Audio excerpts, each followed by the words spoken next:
and welcome to the Sailing and Cruising the East Coast of the United States podcast. I'm Bela Musitz. And I'm Mike Wasserman. This is our podcast about sailing and cruising the East Coast of the United States. In some episodes, we focus on passages and destinations, and in other episodes, we talk about boats, equipment, and techniques. And in this episode, we came across an interesting individual, and we're having him as a guest on the show. Now, what makes this podcast a little bit unusual is only one of us sails. Yeah, that would be me, Bela. I have over 30 years of sailing experience, not across oceans, but on lakes and coastal cruising on the East Coast of the United States. And I, Mike, know precious little about sailing. And in fact, I still don't understand why there are no ropes on a board, on a boat, and a sheet is actually a rope. I don't get this. So, because I'm a little bit slow on this stuff, I ask the questions, and Bela, you try to answer, right? Yeah, I'll do my best. So, hey, today we have part 2 of my interview with Mark Tieszen. Just as a recap, in part 1, Mark was sailing around on his boat, a very nice boat. He has a Catalina 445. And he was coming into harbor under some rough seas, and he hit bottom. And the rudder struck the bottom, and he lost steerage, so he couldn't steer the boat. So he was in a narrow channel with some rough seas, some wind, and he lost steering. So this, being part 2, is the conclusion of the story. So if you didn't listen to part 1, which is episode 79, go back and listen to part 1, because I am on the edge of my seat personally waiting to hear the conclusion of Mark's story. So let's get right to it, Bela. Sounds good.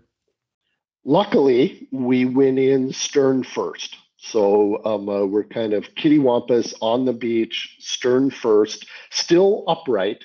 And the boat is not settled very much. And it was really kind of scary just being on the boat and it rocking back and forth. Sure, yeah. So we got off the boat, just, could get off by the stern. And it was 3 or 4 feet of water. So it was very easy to, just jump out and walk out and whatnot. And now it's just a matter of standing there and dealing with all the passerbys and waiting for Towboat US to show up, because I had called them. They had called me back. They were sending a towboat there. At this point, the EMTs even came to, somebody had called the EMTs. So they called to check on us, make sure nobody was hurt and nobody else was left on the boat. So I don't know, half hour, 45 minutes, I'm gonna go by as we're watching our boat kind of rocking in the waves. And the towboat guy calls me and he says, you know what? I'm just around the corner here. I can see the waves out there, and there's just no way that we can come get you at this time. It's just too rough, which I was disappointed in, but I couldn't blame them for doing it. We were in a very shallow space, and even those shallow towboats would not have been able to get in there in those kind of waves and get it. So now now we have to leave the boat. Right? We either that's got to be awful. We either got to sleep on a boat that is not stable, which didn't seem like to be an answer, sleep on the beach, which neither of us were interested in doing. Right about this time, a very lovely couple befriended us. They lived in a condo right on the beach. Took us to their condo. By this time, we had gotten some dry clothes off the boat. We booked a hotel room, changed clothes. He drove us to the hotel room, and we spent the night in the hotel room. I have a cellular camera on the boat, so every couple hours I would wake up and go into the bathroom and bring up the camera, make sure the boat was still afloat, and whatnot. But it was not a very restful night. Yeah, I couldn't sleep a wink probably, right? Yeah. Gosh, what an adventure. Yeah, to say the least. Yeah, so keep going. So the next couple of days are really just logistics. We go to the boat the next day. So high tide at this time was around 3 or 4 in the afternoon. So the towboat says, well, we'll come out at high tide and see what we can do. The next day they came out again, but it was still way too rough for them to do anything. So during the day, we had gone and gotten our own rental car. Now we had booked another hotel, because the first hotel we stayed in was a resort hotel, which was quite pricey for a single night. And the third day, and actually the winds calmed down nicely. They came out to pull us off. But during the day, the towboat people had called me and said, well, I need to let you know that this is no longer a tow. This is a salvage. I had no idea what that meant. I had to get him to explain it to me. So as I understand it, the basic concept is the money to salvage a boat comes out of a different pot than it does to tow a boat. So the towboat people had to contact our insurance people, which I have to say, we have Geico Marine Insurance, and they have just been outstanding during this whole incident. If people are looking for a new marine company, I would really highly recommend them. They have been very kind to us and very timely about things. So now they've changed it to a salvage. They bring a bigger boat out, and they actually bring 2 boats, and they hook a line up to the stern and a line up to the bow. And the idea is that we'll pull the boat off, and then they're going to tow us back to our home marina. Yeah. And we've even, you'll be very proud of me for this, Bela. I even made myself a list of haul-out marinas along the ICW because I wasn't sure that we weren't going to be taking on water. Sure, right. You don't know. Right. Yeah, so I had a list of 3 or 4 places that I knew would do emergency haul-outs. But high tide wasn't until 4:30. And that's when they wanted to start pulling us off. And it took them an hour to get us off the beach. Pulled this way, pulled that way. I moved a little bit, tried a different angle. At this point, I'm on the boat while they're towing. And I am not a very aggressive sailor. I do not heel the boat all that much. Sure. And this was much more heel than I had ever been on the boat. Oh my gosh. And eventually they got us. And by this time, a whole crowd had appeared on the beach, and they're all taking cell phone videos. I haven't searched for it, but I'm sure it's on the internet someplace. And they got them pulled off, and there's our cheers from the beach, and now the big boat leaves, and the towboat guy hooks up, and he's going to tow me up to our home marina, which is about 3 hours away by the ICW. So we have to go through 3 bridges behind a towboat. The good thing is that in the process of getting me off the beach, it loosened the rudder, so I could actually steer now, which actually is something that you often have to do behind a tow. I don't know if you've ever been towed before, but it is not a passive process being towed. You kind of have to stay at the boat, and you can't use the autopilot because you never know where the towboat is going to go. So it's now 5:30, 6 o'clock. We're in Florida. We're in the near tropics, and when the sun goes down, the sun goes down, and so it goes from chilly in the wind to downright cold and dark. By the time we get to our home marina, it's now 8:30, 9 o'clock at night, and he changes to a hip tow, which means he, brings the boat, the towboat, and we attach to the port quarter. And now what he told me was he was propulsion and I was steerage, which kind of scared the bejeebies out of me. I didn't want to be responsible for this. So we get to our marina. Our slip is like about halfway down a runway. It's pitch black. It's 9 o'clock at night. There's no moon. And of course, there's a little bit of drama trying to get into the slip. And we wake up neighbors along the slip. And all of them had suggestions for how we do this. I'm sure they did.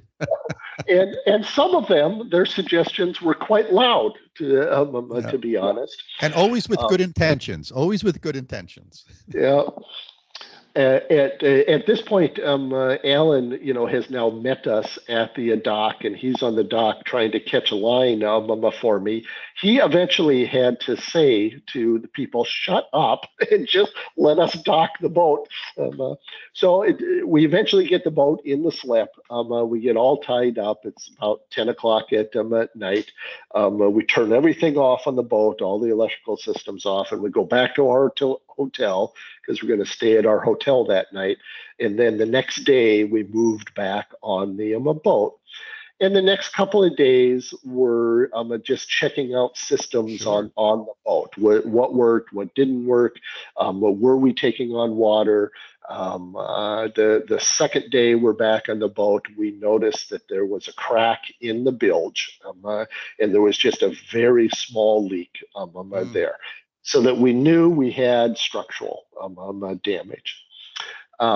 We had our diver came over and he dived the boat, because one of the things I was worried about is what did the propeller look like? Was I actually going to be able to drive the boat to the haul out marina, or was it going to have to be towed there? And so he took some great pictures on video for us, and everything looked beat up down there, but the prop looked fine. We started the motor. We also didn't know when we had the motor on and we're bouncing across these sandbars, did we suck up any sand into the motor?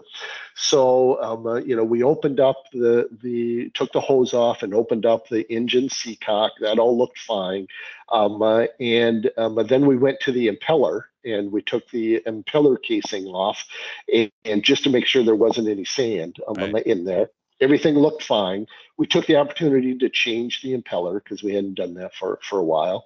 Ran the motor. Everything seemed to be fine. So now it's the following Thursday. So it's a week after this episode happens. It was a nice calm day. We just took a nice gentle motor. It's about 4 hours from where we are to where our haul out marina is up in St. Petersburg. And I got the boat up to St. Petersburg to the marina. And now we're just waiting. It's hauled out now. It's on the hard, and they've done all their structural assessment. The insurance company has cleared everything. The checks have cleared the bank. So now it's just a matter of them doing the work and getting us fixed up again. Wow, what a story! Oh my gosh. Yes. It reminds me of when I've been out in the ocean 5 miles offshore or 50 miles offshore. It's very relaxing because there's nothing to hit. I have, even if something happens and you're 20 miles offshore, you got a few hours to figure out what to do. It's when you're in the bay or you're in these narrow channels, that's when my anxiety goes way up, because man, that's when your margin of error is really, really small. Right. And for me, it's much more stressful to be sailing around Narragansett Bay because there's shallow spots, there's other boats, there's all sorts of other stuff, than being out in the ocean where there's no one around. You can read a book. It's absolutely. It really is. And I think a lot of people don't think that way, but I certainly notice it immediately when I come into close to land. When I can start seeing land, then that's when I start to worry. because when I can't see land, yeah, what's going to happen? Yeah. Wow. So Mark, what are sort of what are your 2 or 3 lessons learned, you think, from this adventure? If you're in rough weather, go down the middle of the channel. Yeah. Don't ignore routine maintenance things that you know have to be done. You just haven't got around to doing it. Remember the anchor. Yeah. I'm still, I still wake up in the middle of the night thinking, God, if we just would have dropped the anchor, we would have been better off there. Don't worry about calling somebody in the heat of the moment, because they're not going to be able to help you. Right. Right. Right. If you're sinking and you need to be rescued, then that's a call to the Coast Guard. But other than that, nobody's going to be able to help you out there. You're pretty much on your own. And I guess the last thing I would say is that investment in good insurance and a good towboat subscription is well worth the money. Bela, to get the salvage cost to get the boat off of the beach was $10,000. Yeah, I'm sure. Yeah. And the insurance paid that. We didn't even have a deductible for that part of it. Yeah. So.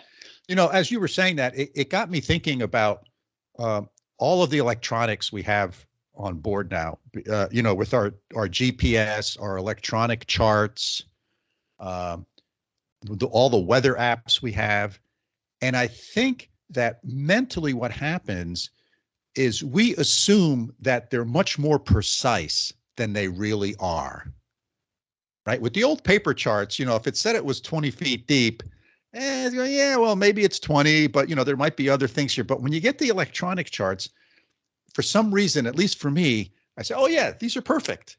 Well, they're not. It's many times based off the paper charts. And if you actually read the fine print on the electronic charts, they're very frank about the fact that this may not have been updated in the last 20 years. Exactly. Right.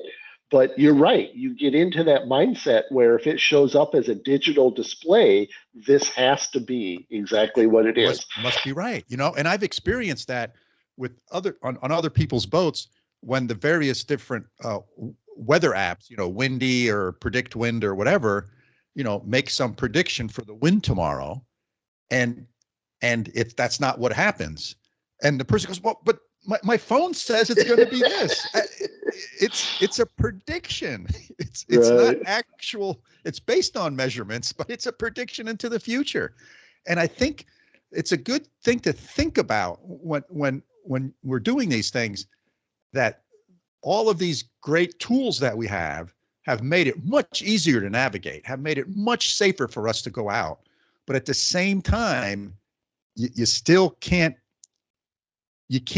cut it so close that if there is an error in there, and there are, right? I mean, there've been big ships that have run aground because there was some big rock that wasn't on the chart, and all around it, the water was, 20 feet deep, but where this big rock is, it was only 15 feet deep, and the big ship hit it. So I think, that to me is a takeaway from our conversation, is that our reliance on all of this technology is good, but at the same time, it's not as precise as we think it is. Yep. I think that's a very good point. Yeah. Yeah.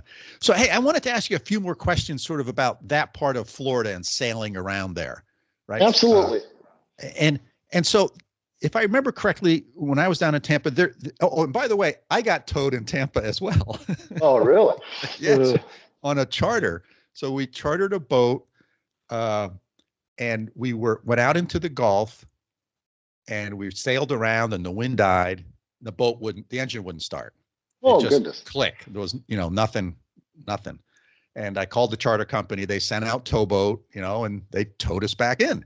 And that was, a whole afternoon because we were out in the bay, I don't know, 3 or 4 miles, past the entrance to the Tampa Bay there. And the marina we were at was at some kind of resort near St. Pete. I can't remember, Pinoy Resort or something like that. Okay. The Vinoy. Vinoy. Yeah, there you go. Right. That's where we chartered the boat out of. And so we got towed back in. So I've had a boat towing experience, but that was a plain vanilla boat towing experience, right? There was no wind. There was nothing. But anyway, so there is an ICW or a canal system like the ICW on that side of Florida, isn't there? Yeah, it is the ICW. Yep. Yeah. So what are the bridge heights there? Is that 65 feet? Is that the same as the rest of the ICW? Well, in the part of Florida where we sail, most of the bridges are Bascale bridges. Oh, okay. They open, Yeah. so they're 20 feet. Some of them are 15 Right. feet. There are several bridges that are at that 65 foot, but the newer ones that they put in are a 70 foot or 75. Oh, nice. So most of the fixed bridges in that part of Florida are easy to get under, and the other ones are just you have to go through. And as long as the bridge tender is there Sure. and the bridge mechanism is not broken, it's an easy thing to get through. Sure. And do the bridges there open on a schedule or on demand, or does it depend? It depends, yeah. So the if we want to take the shortcut from our marina to the Gulf, instead of sailing 5 hours to get to the same point, we can motor for 3 hours down the ICW. 2 of those bridges are on fixed schedules. And they're both on the same schedule, a quarter after and a quarter to. Now the trouble is that 2 of those bridges are very close to each other. So it's about a 5-minute trip to get one bridge to the other, but it's a half-hour wait until the bridge actually opens. And then the third bridge is a on-demand bridge, so it opens when you ask it to. So. Got it. And so, what are some of the tricks or things that sailing the Gulf is different than sailing in other places, I'm sure. So, what are some of the sort of characteristics of sailing out in the Gulf versus sailing other places? It is very shallow. Mm-hmm. You have to get very comfortable with the fact that 30 feet is deep water. It's all a sand base, so that the shoals change. So I'll tell you a story. In Florida, I update my electronic charts every time I come down here. And in Michigan, when we bought the Michigan boat, I'm playing around with it, and the chart plotter the charts had not been updated for over 10 years.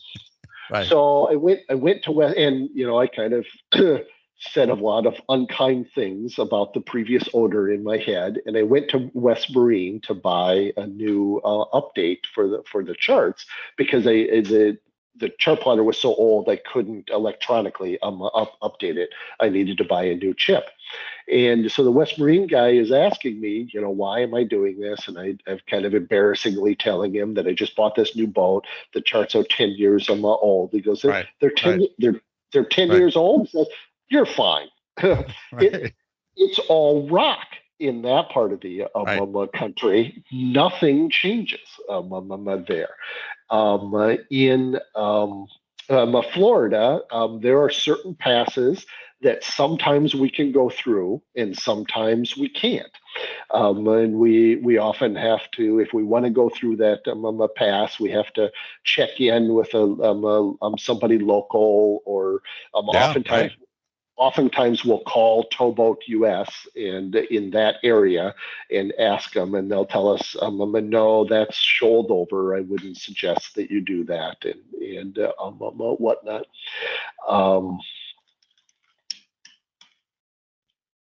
think that's the kind of the biggest Yeah. thing. What about the weather? I mean, the times that I've been to Florida, I used to go to Tampa a lot on business, and I would typically go there in June, almost there in June. And it seems like every afternoon you get the thunderstorms.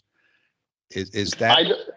I don't spend any time in Florida in the summer. It is too humid, so I cannot comment. The best times for us are sailing are in the fall and the spring.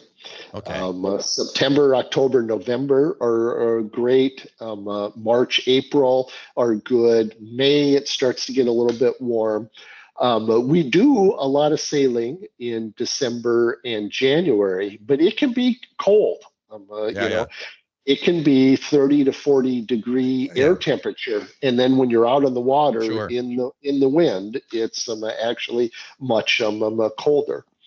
Yeah. So in the months you just talked about, the winter months, you don't get those afternoon thunderstorms that pop up. No. Oh, very nice. I mean, it rains from time to time, but doesn't. But you don't get rain every afternoon. Got it. Very nice. What about? You said it was pretty shallow. And do you have to worry? I mean, if you're 10 miles offshore, do you have to worry about shallow spots, or it might only be 20 or 30 feet deep, but it's consistent? Yes. You just have to get used to the fact that it's never going to get very deep. No, once you're offshore, it's a very consistent shelf that goes out, and there are an occasional submerged island which are well marked on the charts. We've never had any issues from that standpoint. Yeah. Is there a lot of commercial traffic? Tugboats, pulling barges, and fishing boats and stuff? In Tampa Bay, there is. Yeah. And so this Egmont Key that I talked about is the base for where the pilot boats are. And that's where the main shipping line is. Goes under the Sunshine Skyway Bridge, which is that huge bridge that you'll often see in car commercials. People, and there's a shipping lane that goes underneath that up to Tampa Bay. And so when you're in Tampa Bay, you have to be cautious about that. At night, when you're sailing at night, we do mostly coastal sailing, even at night. You have to be just a little bit cautious about the fishing fleets. Yes. Now, they're supposed to all have AISs, but they don't all turn them on because that tells their competitor where they are. Right. And during the day, when you can judge distances, it's not a big deal. At night, it's hard to tell that bright light. Is that 5 miles from us, or is that 20 miles from us? So you have to pay attention to that. Yeah. And is there? I was going to ask you something, and I forgot what it was now. And so you have AIS on your boat? Yes. Yeah. We have a receiver. We do not transmit. Oh, okay. Yeah, I put a receiver transmitter on my boat. I didn't come with one. I think the second summer I had it, and boy, I love that thing. Yeah. They're very handy. Even with the big cargo boats. Yes. You look at them and you go, oh, I'll easily be able to get in front of them, and then you click on the AIS and they're doing 12 knots. You go, oh, I guess I'm not going to cut in front of them. Yeah, exactly. And to me, one of the beautiful things of that is the name of the vessel, so you can hail them on the radio by name. Yeah. And when you do that, almost always they'll respond.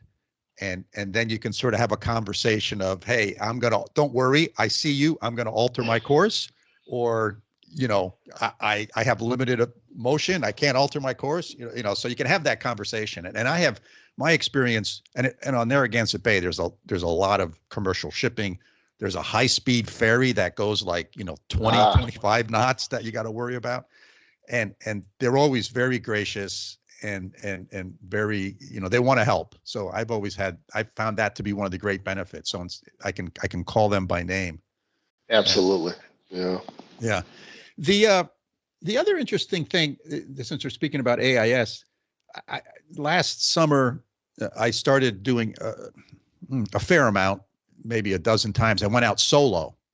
I went out by myself, and on my AIS unit, I can program in the name, right? I can't change the MMSI number because I transmit, right? So that's fixed, but I can program the name, and I can actually put a little comment field in there that shows up when someone receives it. So one of the things I do, and I saw this on someone else's boat, so that's what gave me the idea, was I put in solo sailor. Interesting. So that if someone sees me, they realize that I'm shorthanded sailing and I'm the only one on the boat. So at least they're aware of that. Whether it makes them behave any differently, who knows? But at least I think it's helpful to the bigger boats because they probably go, okay, this wacko's out here by himself. We need to pay closer attention to him. Right. We need to pay closer attention to him. So, and then when I come back to port and I just re-edit that, I can hook my laptop up to it. So yeah, that works really well. Yeah, super. Let me see if I had any other questions. I jotted a few down here. So you're still sort of waiting. So what do they need to fix on your boat? Let's just get back to that for a second. Yeah. Well, the rudder is destroyed, so they're gonna need to source a new rudder and put that on. The the lead keel has actually separated from the fiberglass part of the boat, so they're going to have to drop the keel. There are cracks in the bilge, and so they're essentially going to have to cut out the bilge and rebuild that whole substructure. There, yeah, it's a huge project. The guy that I'm working with at the Marine is great, but he ducks the question about how long this is going to take every time I ask him. So I don't know if I'm looking at 2 months or 8 months or 8 years. I don't know how long it's going to take them to fix this. Yeah. I it's similar. I mean, I haven't had any major things done, but I've noticed like I had my bottom painted, and that they know really well because they paint a lot of bottoms. They're all pretty much the same, right? But they've probably done similar things to this on boats, but they haven't done a lot of them. And it depends if they can get the parts. And yeah, so I can understand that. But that's so that's a pretty big job on your boat. Yeah, it's huge. Wow. Yeah, well, that's a shame. Those are beautiful boats. I looked at those Catalina 445s, and I really loved them. I mean, if I had a little bit more money to spend, that's what I would have bought instead of my boat, because they are gorgeous boats. And what really scared me during this incident is that we love the boat a lot too, and we put a lot of upgrades on it over the last 8 or 9 years. We've installed an arch, which we didn't have before, and a variety of other things. And I'm going, well, even if they total the boat and I have to buy a new one, it's going to take me forever to get back to the boat that I have now. But the guy fixing the boat assures me that they'll get us back on the water.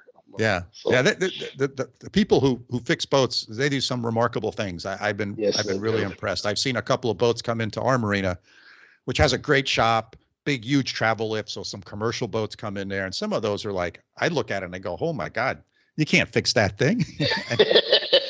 and they fix it, and they do a wonderful job. So that's great. Hey, Mark, thank you very much. Is there anything else you wanted to share with our listeners before we sign off here? Not that I can think of. Okay. Well, thank you so much for being on the podcast. And, I'd love to sort of, when your boat gets finished, sort of have you on again. So sort of take us through what you learned from that process, right? Because I think people who do have sort of major repairs done to boats, it's rare enough. I'd like you to, kind of share sort of, here's the things I learned, here's the things to do, here's the things not to do, et cetera. So once you get to that point, reach out to me again, and I'd love to have you on the podcast again. It'll be a much happier conversation. Yeah. Yeah. Hopefully we'll be sailing again by then. I hope so. I hope it's a couple of months, and by the time next winter by the time you want to go back to Florida, your boat's done. I agree. Yeah. Well, it's been a real pleasure chatting with you, Mark. Thank you so much for being on the show and sharing your story. Oh, it's my pleasure. And you and Mike, keep up the good work. I really enjoy your podcast. So. Well, good. Thank you very much. Take care, Mark. Bye-bye. You bet. Bye-bye.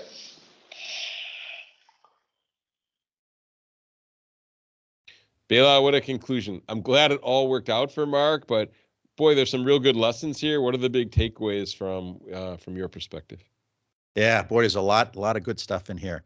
So some of these we talked about in the part one, and that is, being prepared, think through scenarios of what you're going to do when things go wrong. But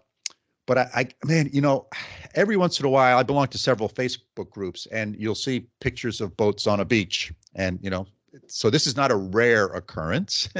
It doesn't happen often, but every once in a while something goes wrong, and the wind is blowing from the water towards the shore, and that's the direction the wind is going to take you, and then the waves tend to push you up on the beach.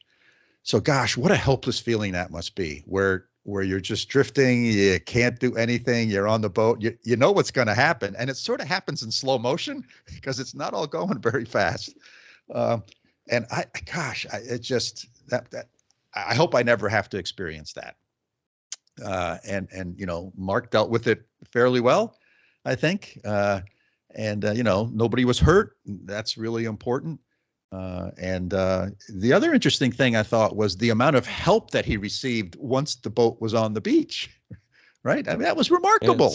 Somebody called the EMTs to make sure there was nobody hurt or sick or injured. I mean, that's just remarkable, right? And he's kind of blown up on the beach, and he had a place to stay, and it just all somebody drove him to the hotel, right? It's just remarkable, right? And that's what gives me that's what always gives me hope for humanity, right? That yes, indeed, regardless of our backgrounds, whatever, we can help each other, which I think is really important. A little bit of kindness. Yeah, absolutely. So I think the other interesting thing is people, and Mark didn't understand this, and I'm not sure I did. There's a difference between salvage and tow. So as a boater, for it's only $175 or $200 a year, you can buy tow insurance, where if your engine breaks down, you call this service and they'll come out and they'll tow you back to your marina. And it's a pretty reasonable cost because a tow bill's got to be a couple $1,000. So I have that insurance, and so if something happens to my boat, even if you run aground, they will come and tow you off if they can. So that's called tow insurance or a towing service. Salvage basically means the boat is washed up on shore or it's on rocks, and it can't be taken. It just can't be towed off. And that's a whole nother aspect of sort of getting your boat off the rocks. And it's typically not covered by your tow insurance. It may be covered by your boat insurance. So on the boat policy I have, it covers salvage, and there's certain limits on that, of course, and environmental damage and all that kind of stuff. But for those of you out there with boats, make sure you understand the delineation between those two, because it's important. Having just tow insurance is great, but that if you run up on the beach like Mark did, you're going to be on the hook for paying for getting that boat off the beach. And it sounds like these policies are not super expensive compared to the price of a boat, right? That's right. So it makes, and here in Germany, we're very into insurance. Everybody has lots of insurance, and because everybody's insured, the prices actually are cheaper. So it's the same kind of thing, I think, there, that as you're a boat owner and you insure, you're protecting yourself, and you're also helping to bring down the cost of insurance for others. So It is to make sure you have both kinds of insurance, salvage versus tow. I got that, right? That's a good lesson learned. Absolutely. And a couple other things about, okay, what can I do when things go wrong? Mark asked me that question. Okay, Bela, what would you have done? And I said, drop anchor, right? Because I've thought about that. And on part one, I talked about the narrow channel that I have to go through to get the boat back to marina. And I've thought about that, and I do it every time I come in. I'm ready to drop anchor if something happens, my engine quits. The other thing that Mark brought up that I hadn't thought about, which was really good, was using the bow thruster to steer the boat. I have a bow thruster. A bow thruster is basically a propeller on the front of the boat that can push the front of the boat to the left or the right. And so I got a little button about where my wheel is, and I can push that button. It'll make it go to the left or make it go to the right. What a great idea for steering your boat. So instead of steering from the back, you're steering from the front, essentially, right? That's right. And the bow thruster is predominantly used for docking. It's helping you get the boat into the dock where you have to align things. So, if the rudder's broken and you can't steer with the rudder, you can try to use the bow thruster, which I think was really, really a good idea. Now, bow thrusters use a lot of electricity, so make sure your engine's running. So you're generating electricity through your alternator to keep the batteries charged, because the bow thruster will wear your battery down pretty quickly. So anyway, I thought that was pretty good. And, I was towed once in Florida on a charter. And when you're getting towed, I think Mark brought this up, you're not just sitting back in the cockpit drinking something. It's an active role that the boat being towed has to play.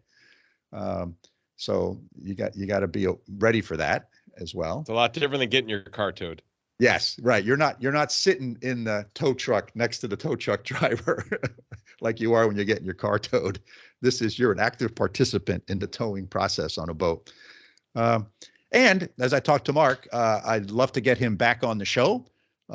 His boat did get some pretty serious damage. He talked about that a little bit. They got to take the keel off. They got to fix some cracks. And the great thing about fiberglass which is all these boats are made out of. It's a wonderful material, man. You can cut a big chunk of fiberglass out of a structure, and you can refiberglass it, and it's as strong as it was the day it was made. And so that's one of the great things about this marvelous material that boats are made out of. But I want to try to get Mark back on the show so that we can have part 3, which hopefully will conclude with him and his boat back on the water. And seeing what next adventure he has planned. But good for him, right? It sounds like he's just about to retire, and probably by the time the listeners listen to this, he'll be freshly retired. That feeling, right? Yep. A little bit mixed, but generally nice, right? And make plans on what he's going to do with this extra time that he finds himself with, and hopefully a freshly repaired boat. Yes. Yeah, I hope so. So, Mike, I think we should wrap this one up. What do you think? Sounds great. Listeners, thanks for joining us for another episode. And we hope you found the conversation with Mark interesting and thought-provoking. If you have questions about what we've discussed, or a potential guest that you'd like us to interview, or maybe a story that you've got to share with us, we'd always love to hear it. Our email is sailingtheeast, all one word, @gmail.com. Yeah, and if you enjoyed this podcast, please hit the follow button on your favorite podcasting application. And I hope you listened to part 1 before you listen to this one. It was a good conversation with Mark, both parts 1 and parts 2. So until next time, signing off from upstate New York. See you all soon. Sounds great, Bela. I can't wait to hear what we have coming up next. So from over here in Münster, Germany, we'll see everybody next time. Okay.